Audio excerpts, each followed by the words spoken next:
It can often be said that there is a fine line between love and hate. Many of us walk that line every day. Friends, family, and coworkers. I can't believe I once liked that guy. Shitty, dude. You're a fucking asshole. My personal favorite is I fucking hate that bitch. Then there are those who are always telling you about the human condition or that you need to stop being so hateful. These are the ones who say you need to demonstrate humanity. As for me, I just worry about my condition, and the condition of my family. It's good to have friends, but be realistic. Friends you can only trust from here to there, and in my case, not all family or friends had my back. It was a hard lesson I learned the hard way. The good thing about all of this was that I learned who my real family and friends were. My name is Pace Jensen. I am 29 years old, a former soccer player, and an avid runner. I'm married to Amy. She's a hot little mommy with the appropriate attitude, but the best part of my life is that I'm a father of 3 little boys. At the time of our collapse, Amy and I had been married for about 7 years. The reason we had children so quickly and often was because I couldn't get enough of my wife. I lived and breathed Amy. That's where my downfall began, I believe. We made our vows the day after we graduated from college. We both graduated from UMass. Amy made Jordan Secondary Education and I made Jordan Management Information Systems. Amy got a job at one of the elite private schools in Dallas, and I worked at Empire Funding. We had a pretty good start in life. There were ups and downs during our marriage as there are in most marriages, but nothing serious. I think our first fight occurred when I wanted to buy a 1968 Shelby Cobra GT 500. It was a 2-door fastback with a 302-inch 3.49-liter V8 engine GT 350. To top it off, it was candy apple red with 2 white stripes in the middle. Unlike some people I know, I could afford a $100,000 car, but I love classic cars. Anyway, like I said, Amy and I had a great life. We lived pretty close to my family, and I thought that was a good thing. My mom and dad were in there and I also had a younger brother named Rob. Rob was 17 years old and went to the same high school that Amy taught at. In fact, she taught his class as well. I think Rob was an ops kid because he was 12 years younger than me. Rob and I were as close as you can be to a little brother who is 12 years younger than you. When anything happened or when Rob needed something, I was expected to make the sacrifice. That's how my family lived. That was our motto. You need to have courage and deal with it. Be a hero, son. Just give it to your little brother, and you'll be a better person in the long run. My dad repeated this so and that it got to the point where I just let it pass my ears. Another good thing in my life was my best friend, Jeffrey Parks. He was the kind of brother I wished I had. We had been best friends since 3rd grade. And if anyone knew how I felt, it was him. Jeff was an attorney, and I expected him to have my back in all legal matters. Anyway, last Monday, when I got home, Amy told me that she had taken the boys to her sister's house. It was 4 houses away. When she told me that, I thought we'd be alone, if you know what I mean, but she said she had something she wanted to tell me. I didn't think life could get any better, but then Amy told me she was pregnant. I wanted to know when the baby was due so we could start buying things before the baby was born. I guess I was as happy as a person can be. Heck, I was just hoping it would be a little girl so I could spoil her to death. But for some reason, Amy was a little out of it, and she had this detached look on her face. I asked her what was wrong. Pace. It's not your baby. Amy said it so quietly. I couldn't hear. What's going on, honey? Why are you so depressed? Pace. I love you, but I'm not having any more of your babies. Amy said. I was a little confused and asked her why. Amy, you always said you wanted a big family. So why such a sudden change? Jesus, this isn't going to be easy. Then Amy started going around and around as if whatever she was about to say was going to change her life. Amy, I love you no matter what. So just tell me how you feel right now. Just say it. Then she stopped, pulled out her phone, hit speed dial. Could you come over here, please? Whoever she was talking to, it sounded like they knew more about this than I did. Amy? Who was that? And what the hell is going on? Amy said, just keep up the pace, I need help getting my words to you. I don't want to mess up what I have to say. I asked her who was coming and what it was that she just couldn't tell me without help. Heck, if you can't tell your husband, who the hell else could you tell? All sorts of thoughts ran through my head. None of them good, but what came next shocked me. 2 minutes later, the doorbell rang. Amy answered the door, and when she came back, she was followed by my mom, my dad, and my 17-year-old brother, Rob. Okay, Amy. What the hell is going on? Shit. How can I say this without hurting you? Rob just stepped in. Look, Pace. Amy is in love with me. That's what she wants to say. Mom and Dad are here to support us. Rob said, look, bro, shit happens. We didn't want to fall in love, but we did. The baby she's carrying is mine, and we need you to go along with that. Amy and I are going to be a family whether you like it or not. I started laughing like it was some kind joke. Right? It was meant to be. Look, Amy, so what are you trying to tell me? No one laughed. I looked back at Amy. She was looking at her feet. Amy, please look at me and tell me that's not true. Tell me you're not such a fucking idiot. My father said, son, I know it's hard, but what's done is done. I know you're hurting right now, but Rob is your brother.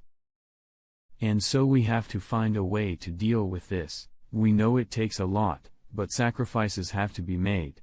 I asked my mom if she was involved in this. She said, son, I love both my boys. I don't want this to tear our family apart. You have to find a way to live with it. We're all family. You have to be the hero in this. You have to find it in your heart to not be angry and to do the right thing. I couldn't believe they were asking me to just sacrifice my life for a snotty little jerk because I was older. At that moment, that exact moment, I started to hate them all. Seriously and with passion. The fine line between love and hate had been breached. The question is, how much can a man hate my family? The very family that betrayed me on every side, my wife, my brother, and what parent would agree to this travesty? How could I have known it would only get worse? I couldn't take it anymore. I turned and walked out with Amy and my mom in tow. Rob pulled Amy away from me. I went through 4 houses to pick up my kids. At her sister's house, I was met by a sheriff's deputy. For a moment, I thought Amy's sister, Rachel, was involved, but she looked as shocked as I was. The deputy sheriff told me that I was forbidden to see my children until the court made a custody decision. I looked around and felt the hatred growing more and more with each passing second. I asked the sheriff if I could go back to my own home. He asked whose name was on the mortgage. I said mine and mine alone. Since there was no order prohibiting me from being home, I turned around to go home. As I passed my father, he grabbed my hand. Pace, listen, son, please don't do anything that you will regret later. My father said, we all need to sit down and discuss this like adults. I looked at him and told him to never call me a fucking son again. No.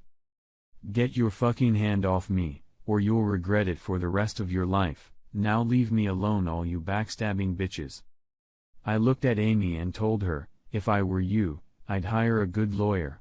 Because trust me, you're going to need it. Enjoy the kids while you can. Now get the hell out of here, whore, and take these assholes with you.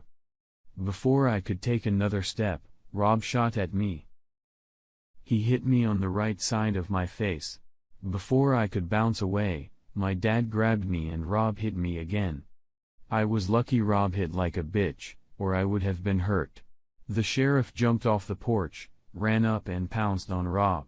I broke free of my father's grip and punched him in the mouth with my fist. He fell to the ground and the look on his face was complete shock. He never would have believed that Pace, a sensible kid, would get so angry. When the fight was over, Rob and his father were arrested for assault, but I had no idea that the best was yet to come. A couple days later, I got a call from the assistant district attorney asking me to testify. In doing so, I just casually mentioned that it all started when my 29-year-old wife of 7 years was pregnant by my 17-year-old brother. I also said that the brother went to 12th grade at the same school that Amy taught at. They seemed to show some interest in this information. 2 days later, I went to meet with the only person I could rely on, Jeffrey Parks, an attorney. I arrived at his office in high spirits. It turned out to be another trip in treachery down the Pace-Jensen freeway. While waiting for him to finish, he came out with his new client. Amy looked over, saw me, and smirked. I looked at Jeff and said, "Better, Jeff. You'd better do it with me." Jeffrey Parks turned and walked away. That's how it was arranged so quickly. Jeff was their man. He knew how I would react and cut me short. I never thought she'd do something like that. I'll always wonder why he decided to follow her, but then you know what? Who cares about his reasons? Because once he said yes, he no longer existed for me. To hell with them. I had to laugh again, but there was a difference. It was just another reason to keep crossing the line. I was becoming a different person. Hate can do that to you. I turned to a different kind of lawyer, Stevie Crust. Stevie was known as an ulcer. His motto was, "If you have money, go for it." He was about to close his office when I found him. I asked him if he wanted to get involved in a case that would soon receive national publicity. He saw the dollar signs, unlocked his door, and we walked in. I wrote him a check for $10,000. I told him that sooner or later he would have to bail me out. He told me he couldn't participate in anything illegal. I told him my plans. He laughed so hard he spit out his gum. I went home.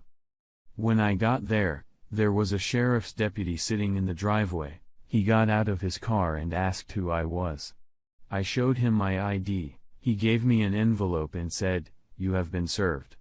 I walked in and threw the papers in the trash can. I didn't even look at them. Then I made some calls, had a snack, and went to bed. Tomorrow would be a new day. After a good night's sleep, I brushed my teeth, rinsed my mouth, and combed my hair. After all, I need to look my best. As soon as I walk out the door to grab the paper, bam! They pounce on me. "Mr. Jensen, is it true that your wife is a teacher and pregnant by your underage brother?" One reporter asked. Then another asked what school she teaches at.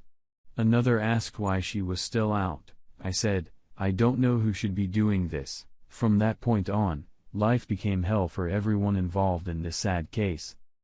Reporters were posted outside Amy's school, my parents' house, Jeff's office, and Amy's sister's house. Jeff liked publicity, but not like this.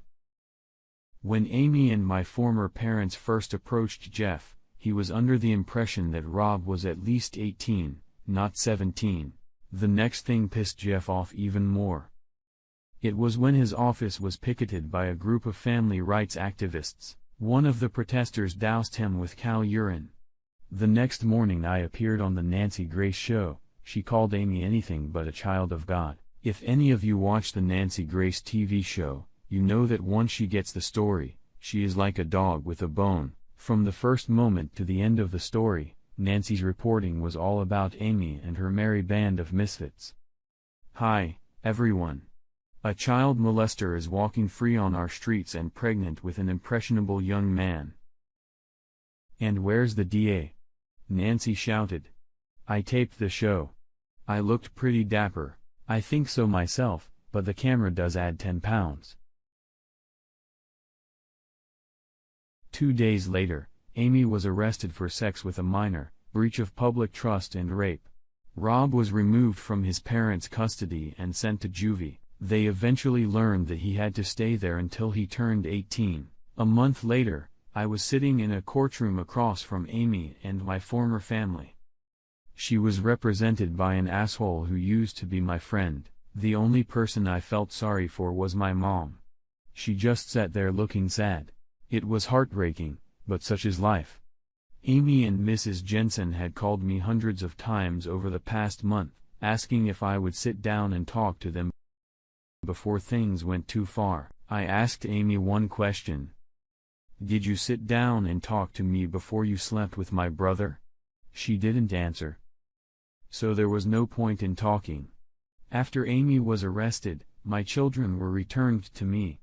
At a quick custody hearing, the judge awarded me full custody, child support, and the house, which was already in my name. As the criminal trial approached, I was scheduled to testify. I wanted to make sure this slutty wench did a long time in jail, but that was not to be. Amy never went to trial. She took a plea bargain and got 3.5 years. In her statement at sentencing, she apologized to me. I almost felt sorry for her. Her life was ruined, her teaching career was over, and for better or worse, she would have to register as a sex offender for the rest of her life. 4 years have passed since then. I took the kids and moved 2,000 miles away.